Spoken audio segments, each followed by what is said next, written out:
দাঁড়াও একটুখানি দাঁড়াও।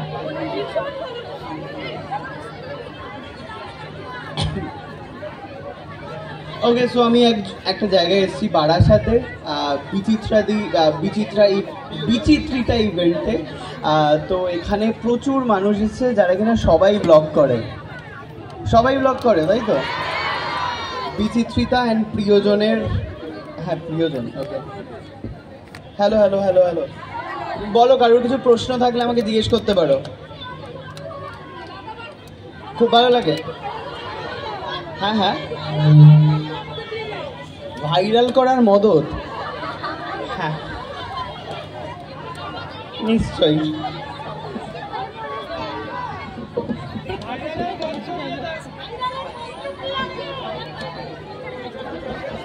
দেখো, আমার যেটা মনে হয়, আমি একটুখানি আমার স্টোরিটা বলি, আমি কেন ব্লগ করলাম। কেউ কি শুনতে ইন্টারেস্টেড? আমার খুব ঠান্ডা লেগে গেছে, সুকান্তর জ্বর হয়েছে তো, ওটা আমার মধ্যে ছড়িয়ে গেছে। কালকে ওর জন্মদিন ছিল।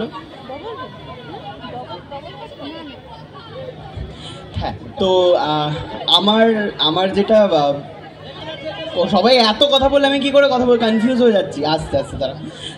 তো আমার যেটা ব্লগের মেন ব্যাপার ছিল সেটা হচ্ছে যে এমনি আমি র্যান্ডামলি ভিডিও অন করে দিই একদিন সকালবেলায়, কারণ আমি এর আগে ভিডিও বানাতাম ইউটিউবে।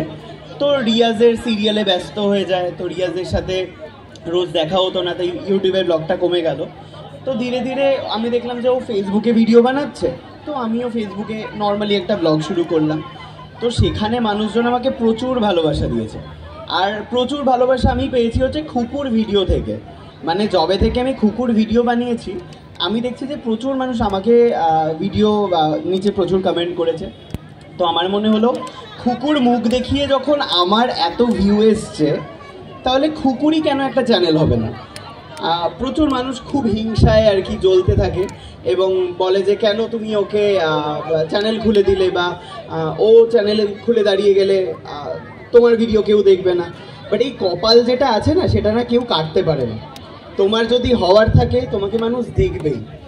আর খুকু খুবই নিডি, মানে ও এখানে লোকের বাড়ি কাজ করে, তো সেখানে দাঁড়িয়ে আমার মনে হয়েছে খুকু যদি নিজে একটা চ্যানেল খুলে রোজগার করে, তাহলে ওর ফ্যামিলিটা খুব ভালো করে চলবে।